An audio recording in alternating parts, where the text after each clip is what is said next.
Huling check-up na nga ni buntis Alex Gonzaga bago nga siya manganak. Kasama lagi ang asawa sa check-up.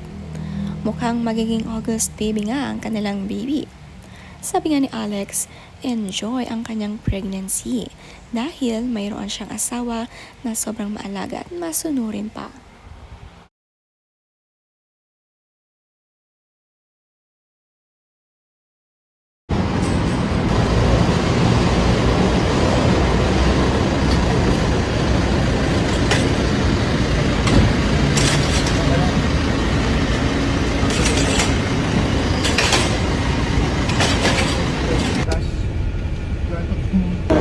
Wheelchair na nga si Alex para hindi mapagod masyado dahil malayo rin ang lakarin sa ospital. Inaalalayan nga hanggang sa pagsakay at pagbaba ng sasakyan. Pagkatapos nga ng kanilang check-up, ay sila'y dumiretso sa restaurant kung saan nga nag-crave si Alex ng steak. Ang saya nga ni Alex at madalas makadate ang asawa kasama ang kanilang baby sa tummy.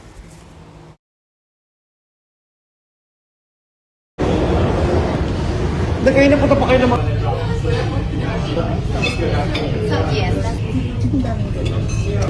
Yes, let's pray, let's pray. Thank you, Lord Jesus, for the day that you've given us.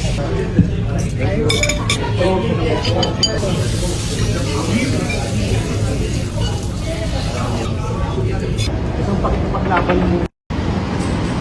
Craving si Alex, syempre, masusunod kung saan niya gusto kumain at pati ni baby.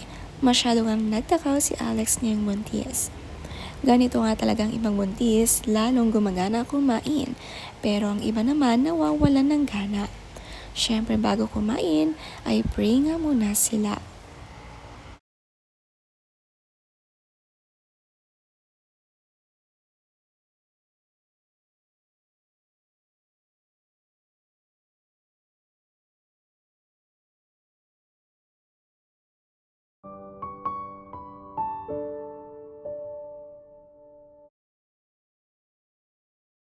Sobrang na-enjoy din ng mag-asawa ang kanilang huling baby shower.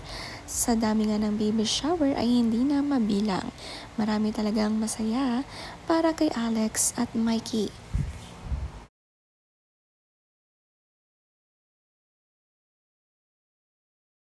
Noon, nangangarap na magkaroon ng baby shower na sarili. Ngayon, tad-tad ng baby showers sa kanilang mag-asawa.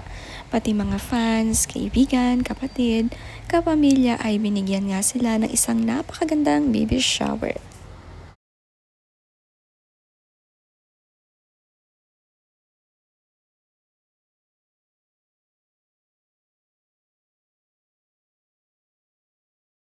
Understand the words that are coming out of my mouth?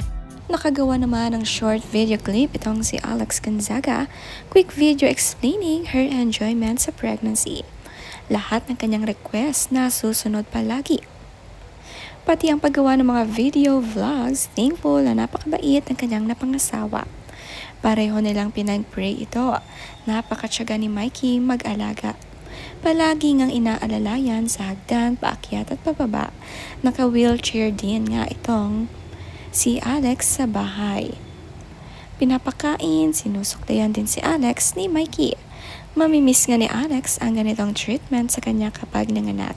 Kaya enjoy na muna itong moment na itong buhay prinsesa nga ang magbuntis talaga, lalo kapag very responsable ang asawa mo. Nakaka-spoil talaga.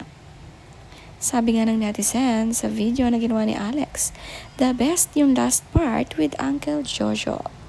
Alam kong pigil na pigil ka sa paglikod, Alex. Excited na kami makita yung pinag-pray naming lahat. Sabi pa dito, nakakatuwa po kayo. Meron na rin po akong rainbow baby after 2 miscarriage. Thank you, Lord.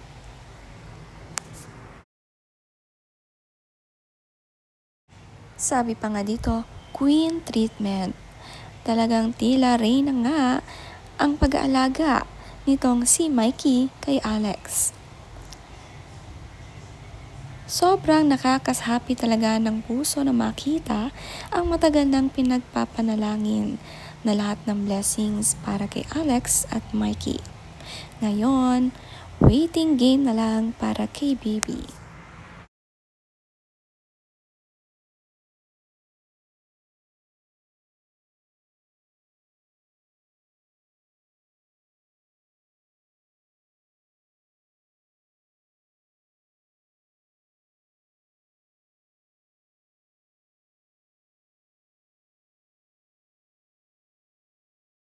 Yung kasama ko ngayon ditong kumakain ng lunch. Yun ang request nila, tilapia at sinigang Ano yun? dessert na kaagad. May asukal dito. Oh, bawal ka dyan. Ang parents naman ni Alex bumisita sa kanila at nag-lunch. Nag-request ng ulam, simple lang, tilapia at sinigang. Magana nga kumain itong mga magulang ni na Alex, lalo na si Daddy Bonoy na naghahanap agad ng dessert, hindi pa nga tapos kumain.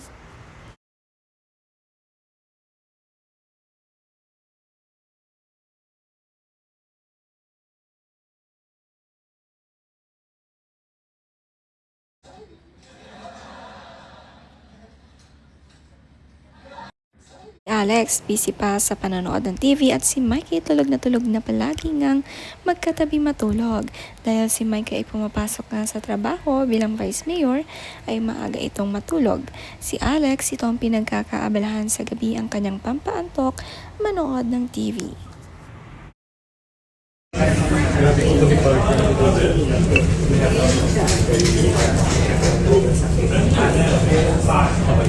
So parang